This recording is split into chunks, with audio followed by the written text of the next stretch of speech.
Wow, that's a good song. Amen. All right, shall we all stand, please? At medyo kinakapos na tayo ng oras. But anyways, alam ko naman na sa pakikinig ng salita ng Diyos ay kahit na hanggang alauna tayo rito. Amen. Parang yun sa harap lang, narinig ko yung nasa likod. Nag-impake na kaagad sila. All right. I know why you're sitting at the back. All right. Chapter 12 of the book of John. Chapter 12 of the book of John. All right. We'll begin reading from verse number 12. And babasahin po natin mga kapatid hanggang verse number 19. Okay.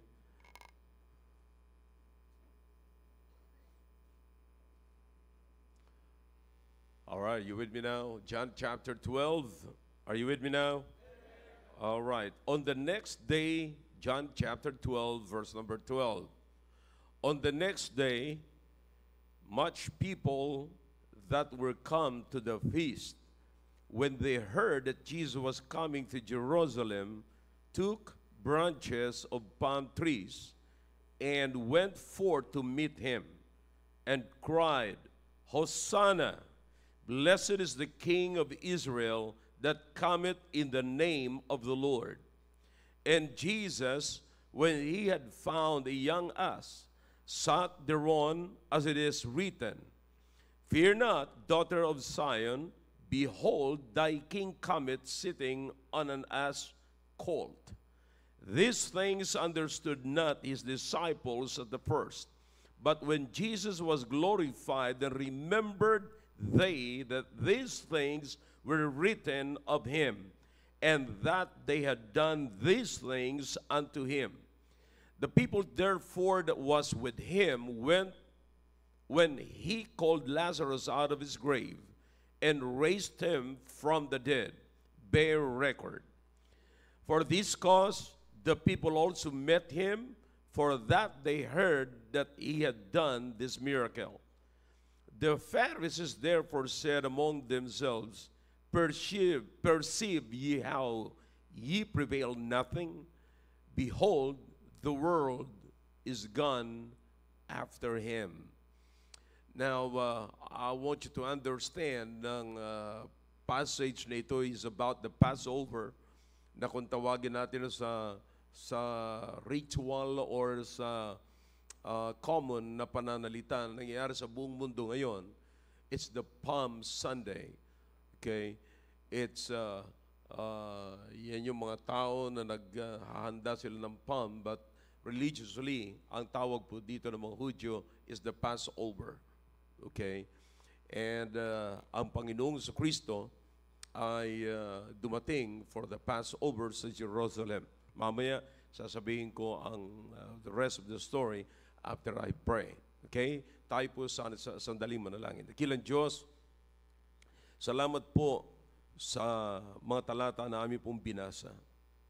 Nawa po ang iyong salita ay mahayag ngayon na maliwanag po, Panginoon. At makita po namin ang direction nito sa buhay po namin. Yeah, we really need to understand what worship is all about and what faith is all about. Bigyan niyo po kami ng malawak na pangunawa tungkol sa bagay nito.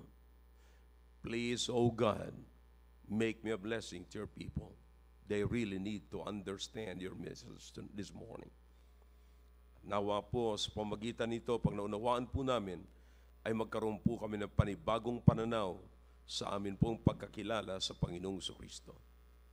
Salamat po at gamitin niyo po ulit ako sa pangalan po ni Jesus. Amen. All right, thank you. You may be seated in the presence of our God. All right. Now, this morning, I'm going to talk to you about the ritual-based faith. Ritual-based faith. In other words, yung pananampalataya na nakabatay mga kapatid sa palagian na nating ginagawa. Okay? Iyan ay naging ritual. Ibig sabihin, paulit-ulit na lamang kahit hindi po natin gaanong nauunawaan. All right? Now again, let's go back to the history, mga kapatid, and learn something from this. Amen? Amen. All right. Now, sana meron po tayong maunawaan ng mabuti and then titignan po natin yung application, mga kapatid. All right? Now, this is the Passover, mga kapatid. And back in those days, ang Panginoong Jesucristo ay nanggaling po sa Bethany. And during the Passover, this is a big thing, mga kapatid, for the Jews. Is everybody listening now? Everybody look at this way. Everybody pay attention, mga kapatid, para meron po tayong maiuwi. Okay? At meron tayong maitago sa ating isipan, sa ating puso, mga kapatid. Okay? Now, ito po ay big thing sa mga Hudyo. Dinarayo ang Jerusalem, no? Ang Jerusalem ay naging sentro na po ng worship. Okay? Jerusalem is the center of worship. If you can recall, mga kapatid, noong si Daniel ay siya po ay naging isa sa mga captives na dinala ni Nebuchadnezzar doon po sa Babylon. Okay? Kung natatandaan niyo po, mga kapatid, nung si Daniel, pinagbawalan po na siya po ay pinersonal ng mga politicians doon po sa Babylonia. At nung siya po ay pinagbawalan ang sa pamagitan ng mga sabihin natin mga cabinets ng ni Nebuchadnezzar, ay nagkaroon po, ininitan po siya, pinersonal po nila si Daniel, at si Daniel gumawa yung mga cabinets ng batas at ipinasa kay Nebuchadnezzar upang ideklara na bawal lang manalangin sa ibang Diyosan o sa ibang Diyos maliban lamang sa ipinagawa ni Nebuchadnezzar na pamamaraan ng worship o pinapatupad ni Nebuchadnezzar na pamamaraan ng worship. And so, ang nangyari ngayon, si Daniel pinagbawalan ng manalangin. Isa sa mga pinagbabawal, yung manalangin ka sa Diyos ng Israel. And so, malalaman, sa halip na si Daniel ay matakot, mga kapatid, si Daniel ay siya'y nanalangin doon sa kanyang tinitirhang bahay, mga kapatid. At binuksan niya ang pinto, at ang kanyang binuksan na pinto ay window, bintana, alright? Bintana na nakaharap sa Jerusalem. Okay? Ano po ang ibig sabihin? Because nasanay kami na mag-worship kami sa Jerusalem. Okay? That's it. Are you following me? So, because by that time, Jerusalem is the center of worship. So, just imagine, kapatid, ito mga pagkakataon na ito na napakadaming mga tao, it's more than 2 million, mga kapatid, ang pumupunta sa Jerusalem at nagkakatipon for the Passover. Okay? Now, noong nagtitipon po sila doon, mga kapatid, nabalitaan po nila na ang Panginoong Jesucristo ay darating. At ang pangalang Jesus ay naririnig na nila. You will notice that in chapter 11, there is an incident, there is an event sa chapter 11 na nangyari po, mga kapatid, na binuhay ng Panginoong Jesucristo si Lazarus. Can you remember that? And then kahit na medyo nag-stink na siya, medyo nangangamoy na po siya sapagkat 4 days na yan. Meron, if you can remember the song, 4 days late. Yan.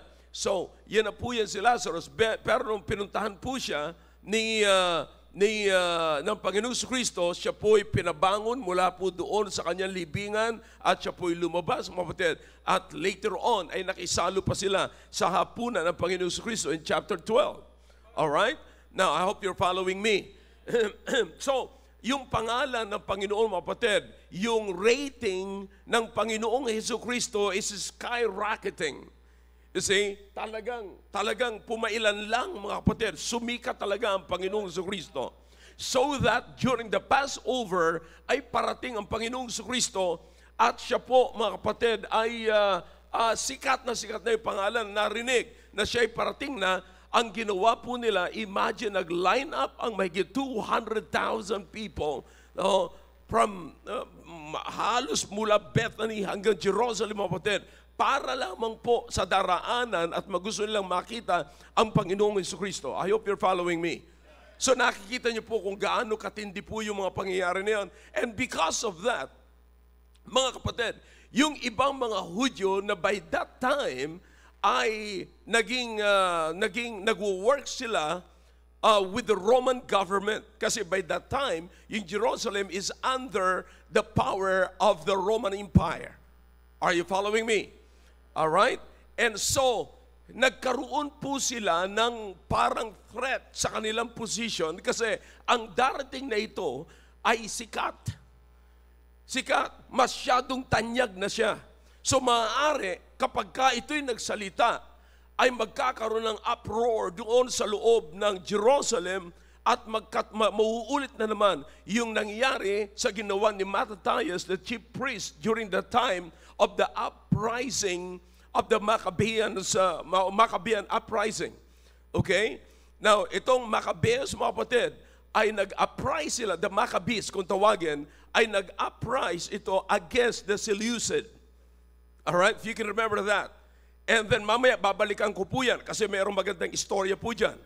And so, ang kinakatakutan kasi yung mga Hudyo na nagtatrabaho na sa Roman Empire, sa Roman government, ay meron po silang kinakatakutan na sila ay babalikan ng Roman government at sila ay parurusahan. That's the first.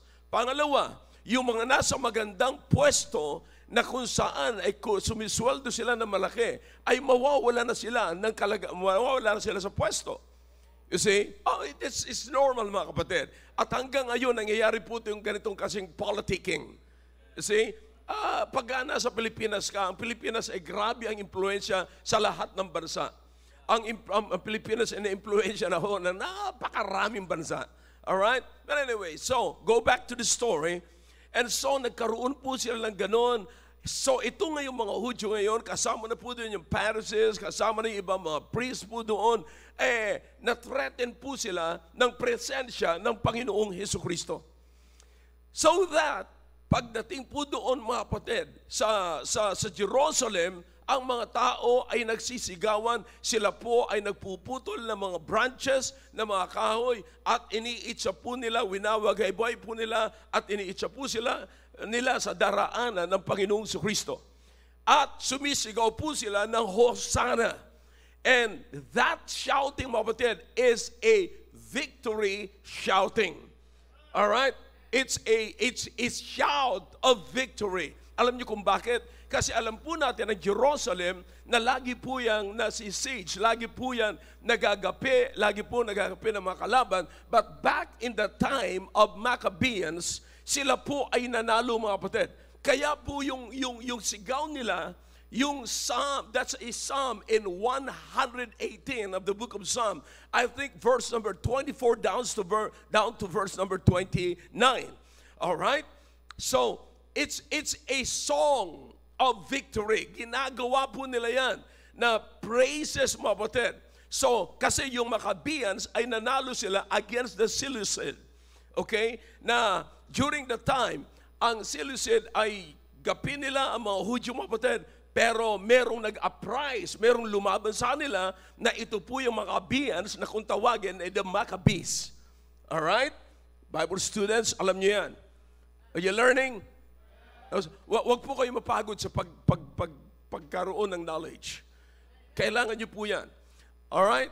Para tumibay ang ating pananampalataya. So, sa madaling sabi, it's a victory song. It's a shout of victory. Kaya sumisigaw po sila ng Hosanna. Kaya pag nakita niyo po yon, yung salita na yon, na yung Hosanna mo, praises po yan. Praises, but it's a praise of victory. Okay? It's a praise of victory. Ngayon, so, makikita niyo po, sanay yung mga Hudyo, dalang-dala na po sila, talagang gustong-gusto nilang makalaya sa ganung klaseng government, mga kapatid, na parang maliit ang tingin sa kanila, na parang sila lamang ay mababang uri sa syudad.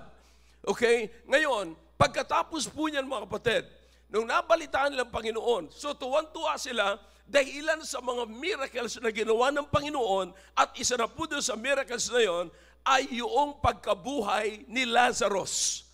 Okay? You will notice in chapter 12, mga kapatid, nung nabalitaan ito ng mga Parisayo, that even Lazarus was threatened.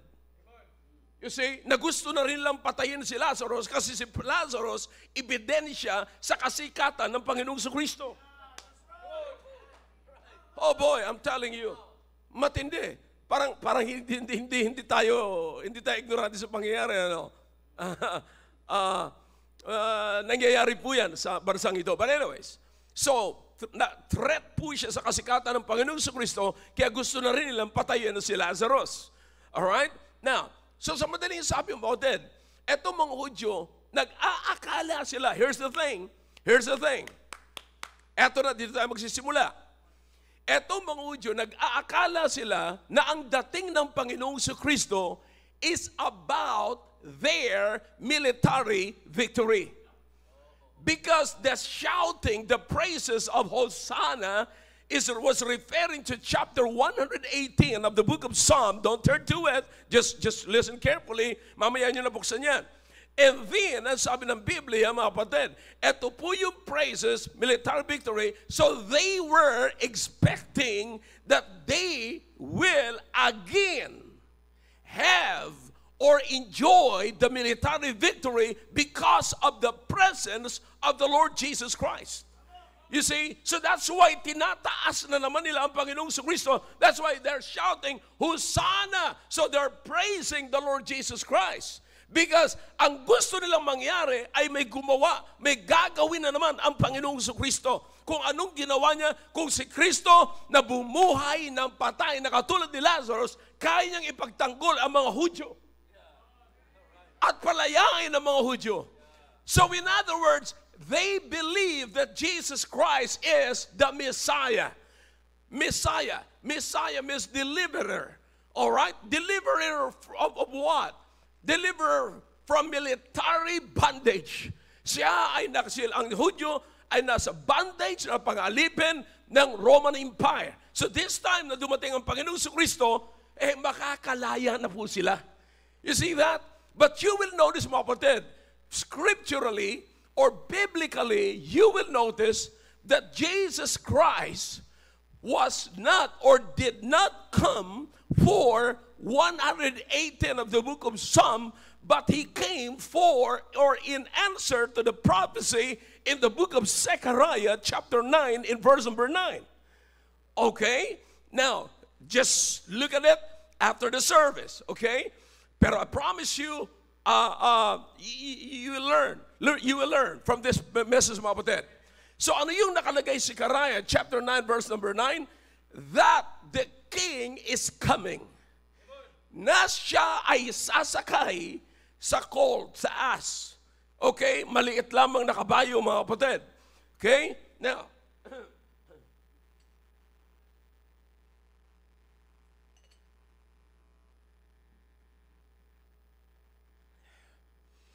in other words,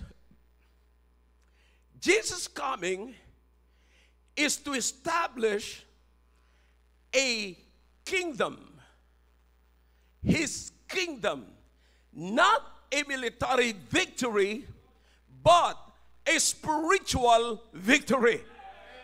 So spiritual victory is a lot greater than military victory. So nakita niyo po ang problema. Are you following me? Nakita ng Panginoong Jesucristo na problema niyo ay hindi lamang social problem. Ang problema ninyo ay spiritual problem. You see, one more time. Ang nakikita nila ng mga Hudyo is a social problem. Pero ang nakikita ng Panginoon is a spiritual problem. Are you aware of this? Come on, talk to me if you can. Ang totoo po niyan, most of the time, ang nakikita natin is economic problem, social problem, pero hindi natin nakikita ang spiritual problem. That the root of all problem is not the social problem, it's not the economical problem. The main problem is the spiritual problem.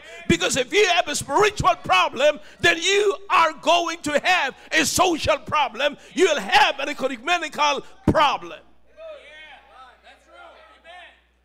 I hope you're following me. So, nung dumating ang Panginoong Jesucristo, mga kapatid, sumigaw sila, Hosanna! Hosanna! Because they want the Lord to perform a miracle in answer to what they are praying for. Okay? But you will notice, mga kapatid, in the long run, pag pinag-aralan nyo ng mabuti, yung mga nangyayari, makikita nyo, napakaganda nung pagpasok ng Panginoong Kristo. Sabi ko nga sa inyo kanina, yung rating ng Panginoong Kristo is skyrocketing. But, on Friday, this is the last week of the Lord Jesus Christ. On Friday, mga kapatid, makikita nyo na ang Panginoong Kristo, iba na ang kalagayan niya sa harapan ng mga tao. Yung mga taong sumisigaw ng Hosanna! Hosanna! Ngayon, Friday, iba na sigaw nila. Crucify Him! Crucify Him! So nakita nyo yung rating niya kung gaano kabilis mag-drop? Few days, kapatid, nag-drop na yung rating ng Panginoon. Nag-drop na. So makikita po natin, kapatid, paano nangyari ang mga bagay na yon? Just for one reason. Hindi nangyari ang inaasahan nila na gagawin ng Panginoong Kristo. That's it. Their expectation, mga kapatid, ay napunta sa frustration. Their expectation dropped to their frustration. Bakit, mga kapatid? Because of what they know about the Lord Jesus Christ. You see that? Ano po ang ibig sabihin nito, mga kapatid? Ang umaasa sila sa paniwala nila sa Panginoong Kristo ritually. Na sapagkat ginagawa na ito ng Panginoong Hesus Kristo, ay gagawin na po nila palagi. Gagawin na palagi ng Panginoong Hesus Kristo. You see, so, ano ho ang makikita nyo rito? Follow me carefully, mga kapatid. Hindi ako magtatagal. I know I'm following the time. Okay? Now listen, of course, I have the Holy Spirit. I'm following the conviction of the Holy Spirit, but I'm observing the time under the Holy Spirit. All right. Listen now. Kaya huwag kayong kukurap, mga kapatid. Huwag kayong mag-iisip ng tanghalian na sapagkat kinukonsider ko naman yan. All right? Are you following me? Now, here it is. Ritual religion or ritual religion will allow you to know enough about God or more about God to expect God to do something, but not enough faith to allow God to whatever God wants to do. Let me say this again, okay? Yung pagkaalam natin tungkol sa Diyos, alright? Ginagamit lamang natin yun at tuwang-tuwa tayo doon upang ang Diyos ay may gagawin para sa atin. Pero ang problema, mga kapatid, yung pagkakilala natin at pagkaalam natin sa Diyos ay hindi natin pinapahintulutan na ang Diyos magtrabaho sa atin. So nababaliktad po ngayon. Ang nangyayari, tayo ngayon ang gustong magtrabaho sa Diyos. Tayo ngayon ang gustong mag-dictate sa Diyos. You see, now this is very sad, mga kapatid. Now, inuulit ko, kapatid. Ito ang problema ng isang tinatawag na ritual-based faith. Okay? Ritual-based faith. Now, let's study carefully that these people, they came to Jerusalem because it is the Passover. Passover. Alright? Ginagawa po nila ito ritually. Na nandoon po sila sa Jerusalem, pupunta po sila doon because it's Passover. Okay? In fact, kaya rin pangalawa, kaya sila pupunta doon kasi darating ang Panginoong Kristo na alam nila na may ginawa na maraming miracles. I hope you're following me. Alright? So, kaya pagpunta nila doon, mga kapatid, umaasa sila na meron uling gagawing maganda ang Panginoong Kristo at una na po doon yung kanilang kalayaan mula sa rehimen ng Roma. Alright? Now, so ang nangyari, mga kapatid, hindi po nangyari ang inaasahan po nila. Pero mapapansin niyo po, mga tao, itong mga taong ito, Hindi sila po yung mga taong araw-araw ay may devotion sa Panginoong Jesucristo.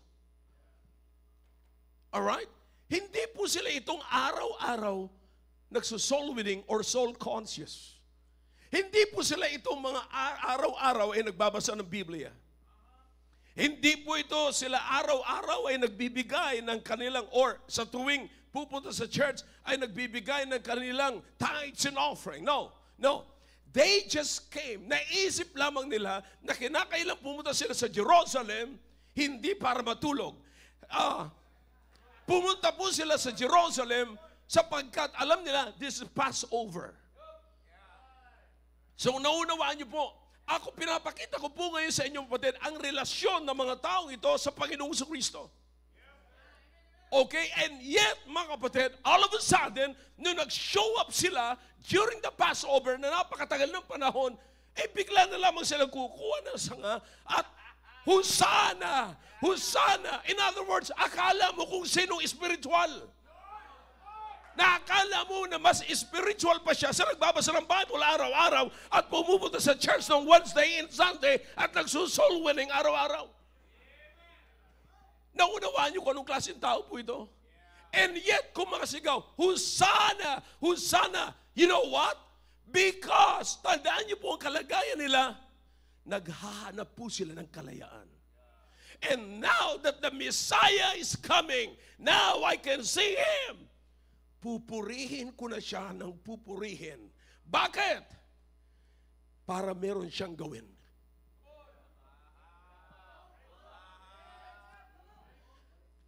Kapatid, listen carefully. Praise is not a way of manipulating the plan of God and what Jesus wants to do for your life. Let me say this again, one more time. Praise is not a way of manipulating the plan of God in your life and what Jesus wants to do for your life. Now listen to me now. You are here not because you want Jesus to do something tomorrow. You are here because of what Jesus did for you yesterday. Ang problema ho natin, pupunta tayo sa simbahan sapagkat gusto nating may gawin ang Panginoon sa ating buhay. Bukas o mamaya, maaaring may sakit tayo na gusto nating gumaling at gusto nating pagkaumaten tayo. We are expecting much. Hindi ho natin naiisip, mga kapatid, na minamanipulate na natin ang plano ng Diyos. Listen to me now. Listen to me. Hindi sapagkat magaling kang pumalakpak pag-araw ng linggo or during the preaching time at nagtataas ka ng Bible at tumatayo ka at malakas ka ng amen. Listen, you think God will change His plan? God's plan cannot be changed by your praises because our praises is not based on what God is going to do tomorrow, but it is based on the personality of God. I'm simply saying we praise Him because of who He is.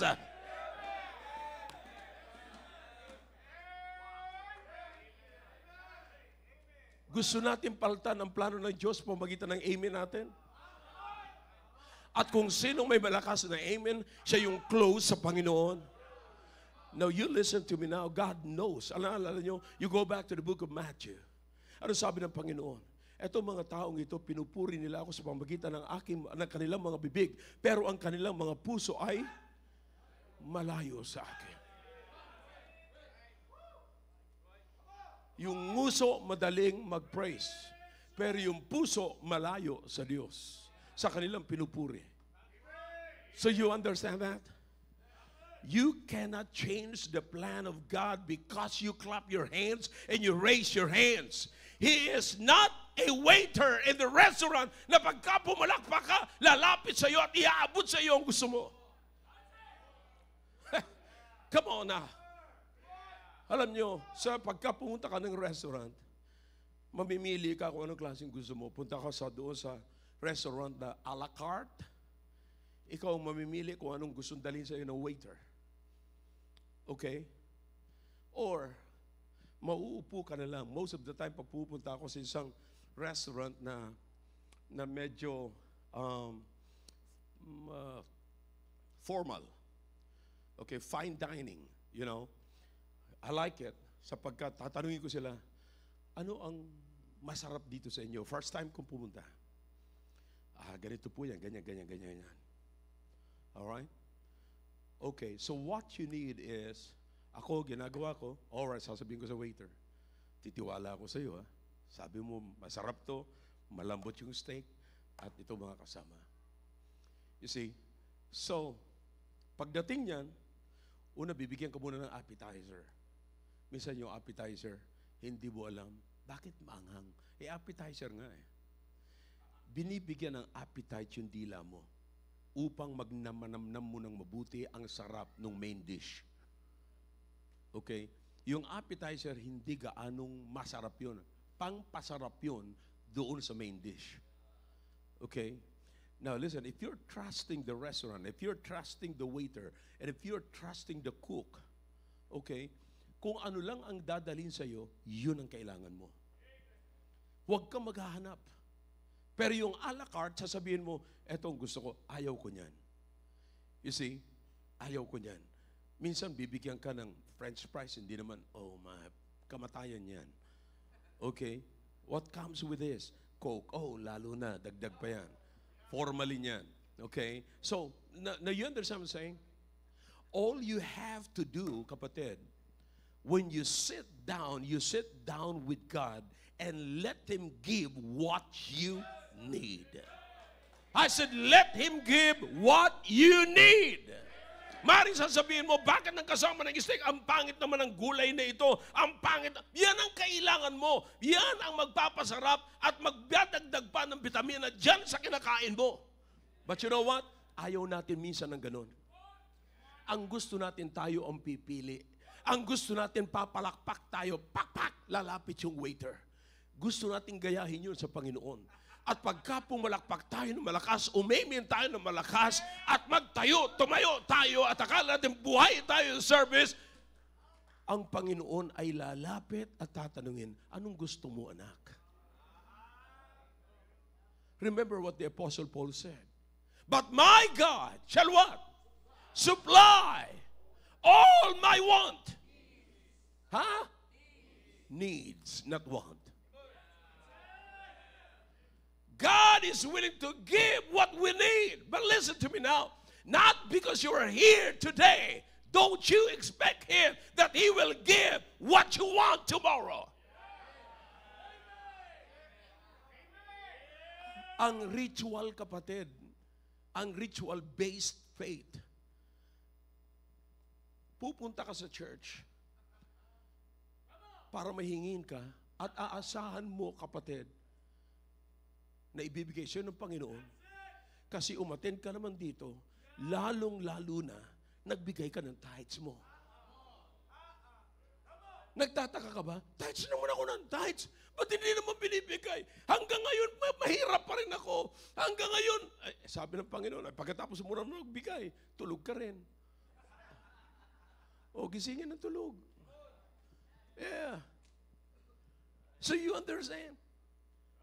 No, because we are just following the ritual. What I'm simply saying, don't you come to church to think that you can change the plan of God in your life. Not because you shout amen. Hindi sapagkat sumigaw ka ng malakas at nag-amen ka at pumalakpak ka at nagtaas ka ng kamay, magbabago na ang Panginoon sa kanyang dating ginagawa. No way! Hindi babaguhin ng Panginoon ang kanyang ginagawa kahit na ano pa ang gawin mo ngayon. If God saw what you need, then God will give what you need.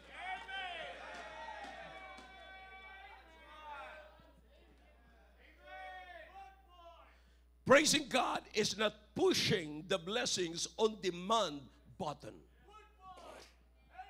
na para kang, ayun na, yung blessings. No, that's not pressing.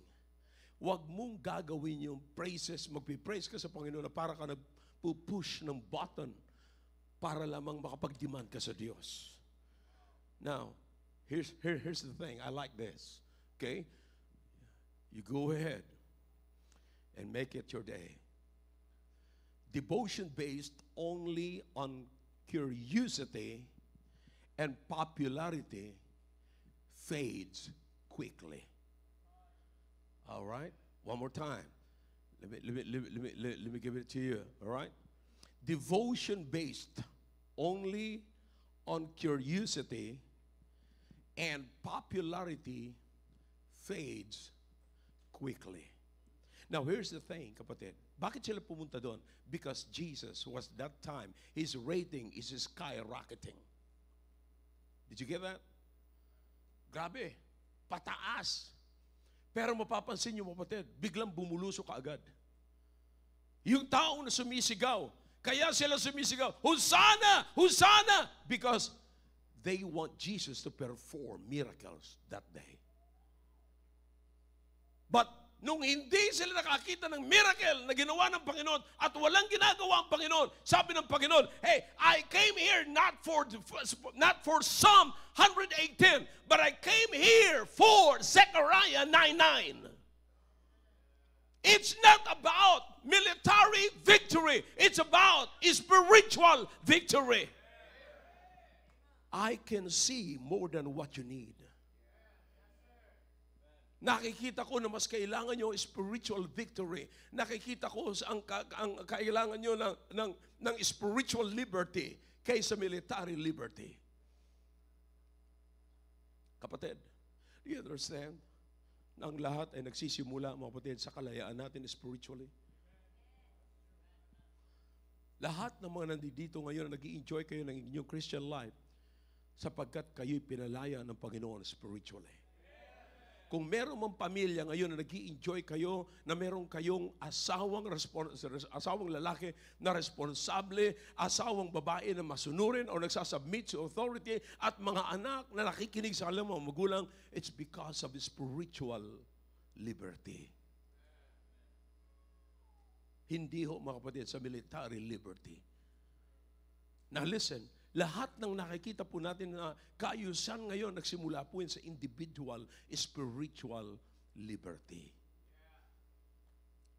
Alam po natin, maraming pwedeng makalaya militarily. Pero pagka hindi makakalaya spiritually, nasa bondage pa rin. Alam po natin yan. Listen, this is very important, brethren. You know, may mga tao, mga kapatid, na pagka nag-act sa kanyang sarili, akala mo siya talaga ay kawawa. Pero ang hindi niya alam, marami mga kawawa. Kaya sabi ko nga po sa inyo, pinapakita namin sa inyo kung gaano kahalaga itong balikatan. Kasi maraming mga kabataan na akala mo kawawa, pero kaya siya kawawa ay siya'y tamad. Ayaw gumalaw. Ayaw magtrabaho. Now, you listen to me now, young people. Get this.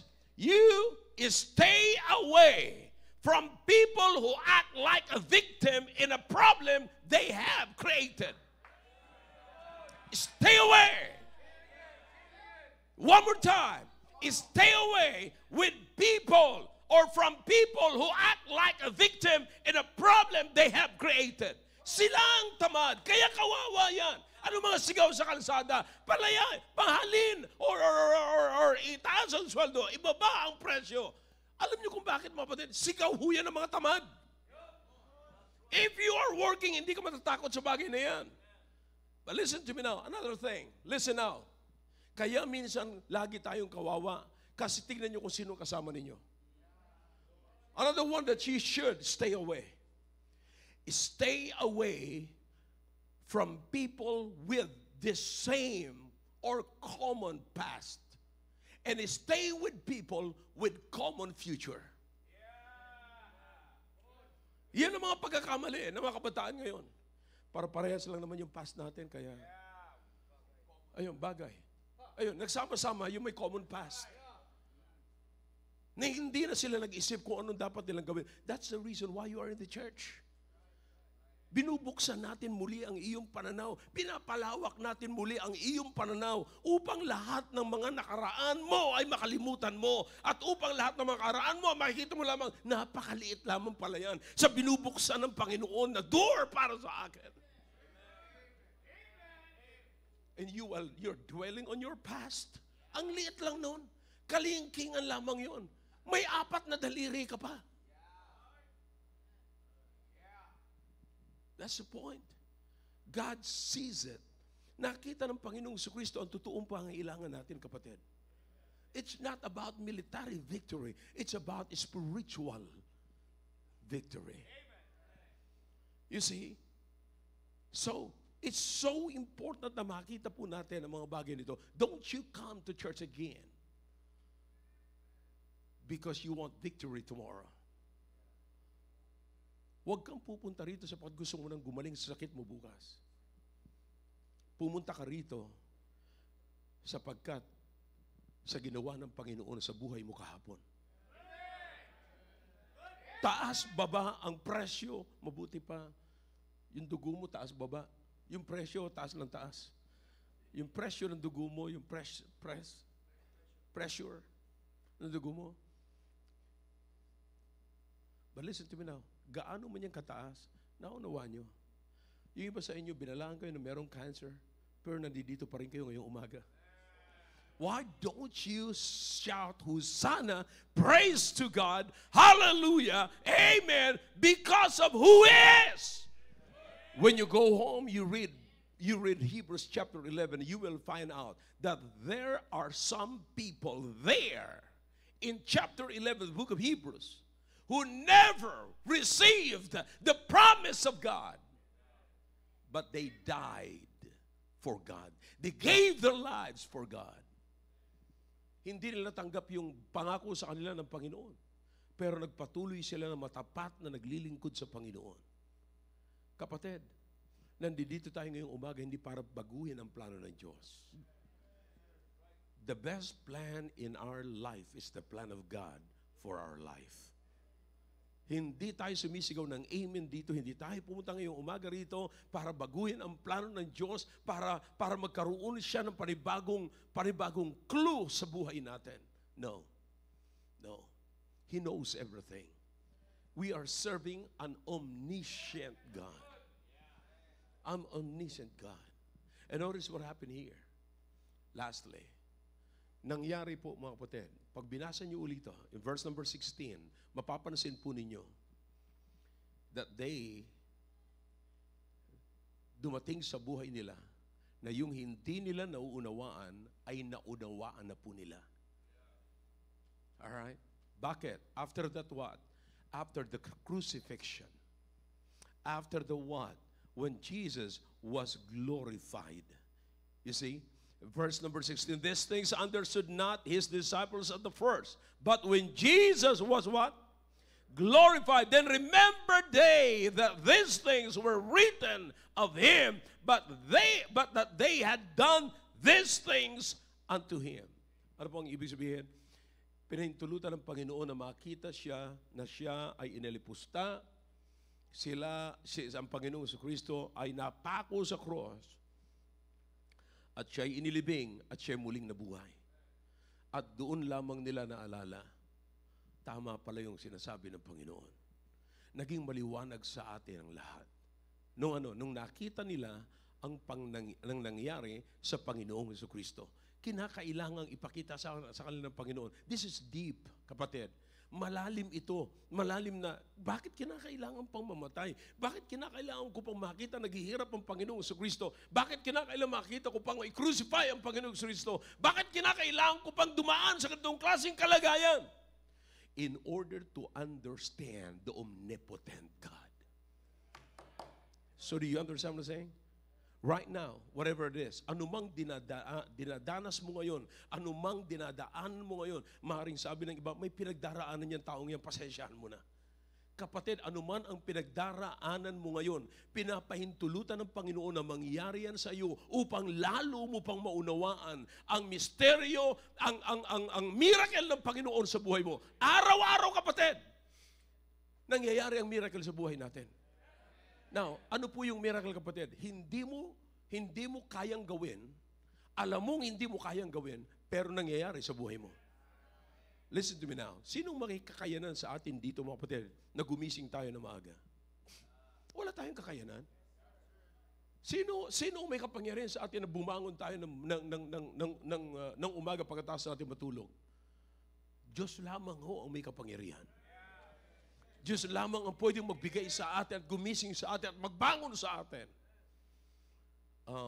Naalala ko, kamakailan lamang na doon kami kila Doc Sheila. Nakilamay kami doon sa kanyang kapatid na namatay, kapatid na babae. I think 3 days ago, doon sa lamay ng kanyang kapatid na babae, habang naglamay, nag-preach po ako doon, kasama ko sila Brother Roy, kasama ko ilang mga men dito. Andun si Doc Sheila, and then pinakilala niya sa amin yung kanyang mga kapatid, kinamayan namin doon. At siya sa kanyang mga kapatid doon, isang matangkad na lalaki at dating kapitan ng De La Paz na barangay ng Tarlac. And then later, I think 3 days ago, 3 days ago or 4 days, 3 days ago, nabalitaan ko na lamang ho, wala na po siya. Siya ay nakinig po siya sa preaching doon at isa po siya tumanggap sa Panginoong Kristo bilang sariling tagapagligtas. Kung nakakaalam, ang tanging nakakaalam ng kanyang seryosong pagtanggap, siya lamang at ang Panginoon. Sinisiguro ko po sa inyo, hindi yung mga naniniwala doon sa wala ng sinner's prayer. And so, alam mo, sabi ni Pastor Lowy, dinalaw niya kahapon, pumunta siya doon sa lamay kunas kung saan yung bangkay. Sabi niya, Pastor, sinabi ko, anong cause ng kanyang kamatayan? Sabi niya, Pastor, atake. Sabi niya, actually, umattend pa siya ng 40 days. At pag uwi, bigla na lamang nag-collapse yata at yun ang naging dahilan. So you understand, kapatid, gaano man kakisig natin, gaano man kalakas natin, gaano man kaganda ng result ng check-up natin, kapatid. Blood chem natin, lahat, everything is good. But listen, if everything is good, you must good to the Creator and the Giver of life. You must be good. Kung lahat ay ayos ka na, pero kinakailangan mo makipag-ayos doon. He's the giver. But listen to me now. Like what I've said, we cannot change the plan of God by shouting amen, by attending the services, by giving your tithes and offering. Let Him do what God wants Him to do for you. Okay? Listen. Ritual-based religion or faith, kapatid, is you've got enough information, knowledge on God, pero ginagamit natin yung knowledge na yun by expecting that He is going to do something. Okay? Minsan biruan namin ito, mga kapatid. Totoo yung sinasabi ng Malakay 3:10. Okay? Give your tithes and offering or bring your tithes and offering. And then the rest, sasabihin sa'yo, if I will not, prove me now, your wheat. If I will not, what? Open the windows of heaven and what? Pour you out. The what? The blessing. Na wala kang lalagyan. And then, the next, ano mo kasunod? Then, sasawayin niya ang mga ano? He will rebuke the what? Devourers. Okay? Now, sabi ng iba, nag-tithes naman ako, pero bakit? Hindi naman nire-rebuke ng Panginoon yung mga devourers, hindi naman sinasaway. You see? So, that's it. Marami tayong information, pero ginagamit natin sa ating expectation. na napupunta sa frustration.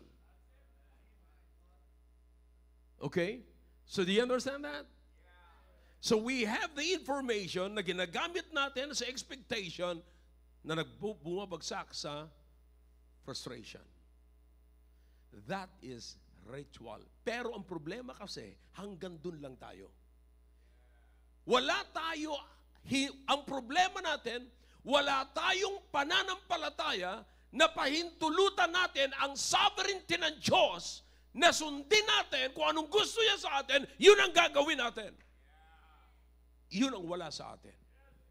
Ang nasa atin lamang is to expect because we know He can. We know He will.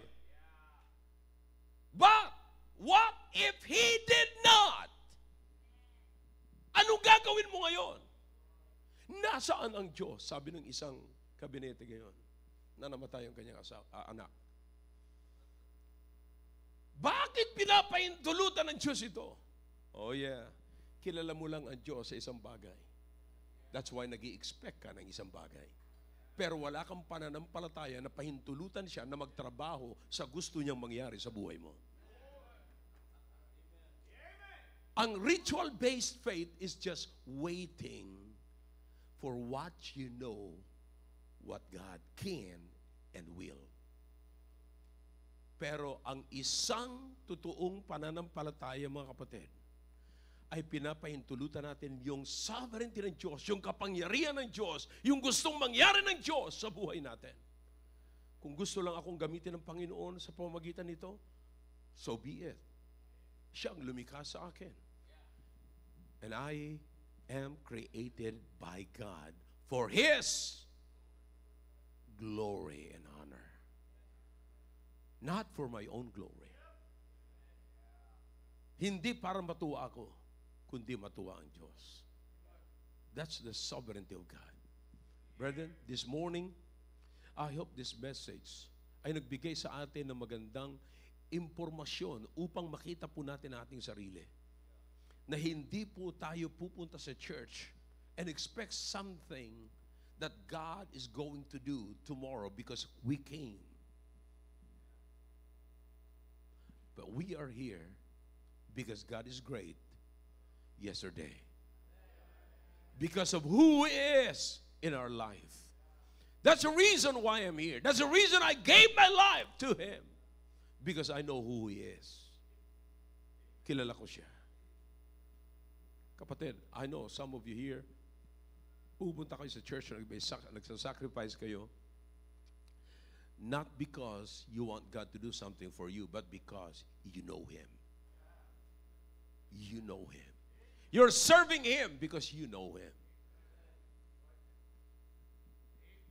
Ang faithfulness natin ay hindi nakabatay sa ritual. In fact, if it is ritual, hindi po yan faithfulness. Kapatid, ang faithfulness natin nakarana sa personality, nakasalalay lagi sa personality ng Panginoong Jesucristo.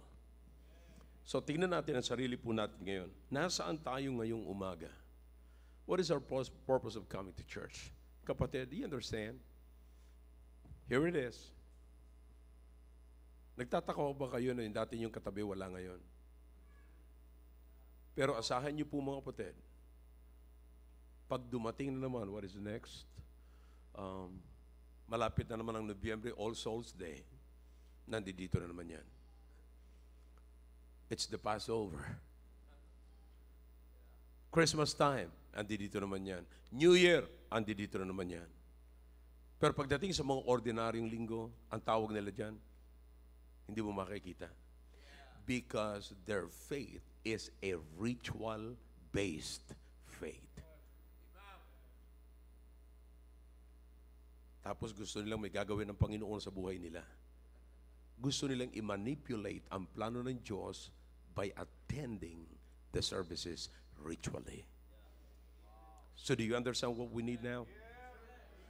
It's not military liberty, but what we need is spiritual liberty. I hope you get something from this message this morning.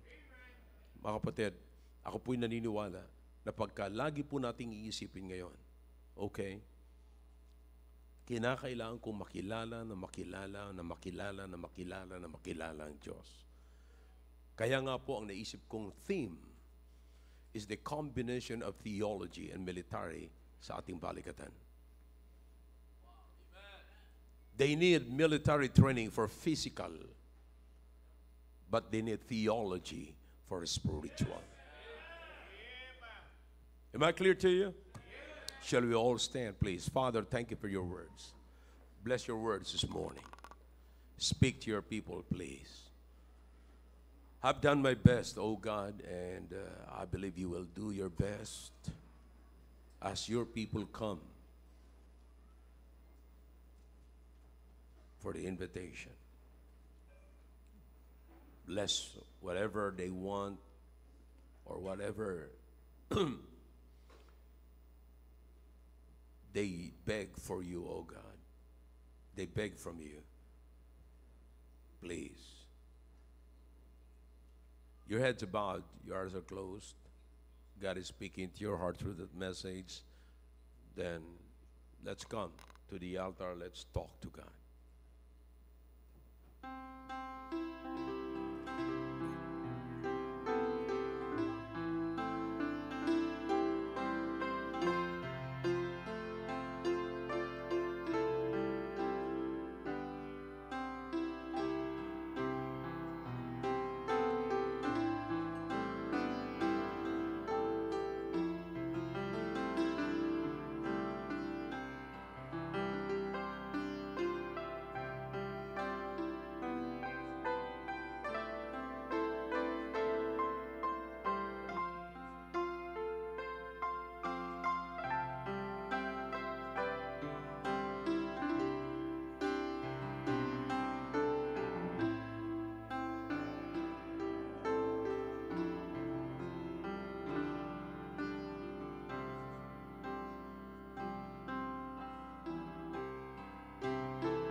Dakilang Diyos, muli po nagpapasalamat kami sa ginawa niyo po sa aming kalagitnaan.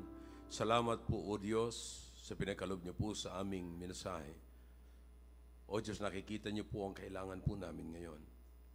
Kailangan po namin ng spiritual liberty, more than military liberty. Pagpalain niyo po ang mensaheng ito na nawa po'y siyang magbigay ng paalala po sa amin na lagi po namin titignan at pagsisikapan, Panginoon, at inanasain na makilala kayo ng lubusan, Panginoon, at purihin ka po namin dahilan sa iyong pagpersona, Panginoon, hindi dahilan sa inyong ginagawa sa amin. Thank you, O God, for your people this morning. Thank you for allowing us to hear this message. And I pray, oh God, this time to please save the unsaved and baptize the converts. In Jesus' name, amen. All right, thank you. Back to your seats.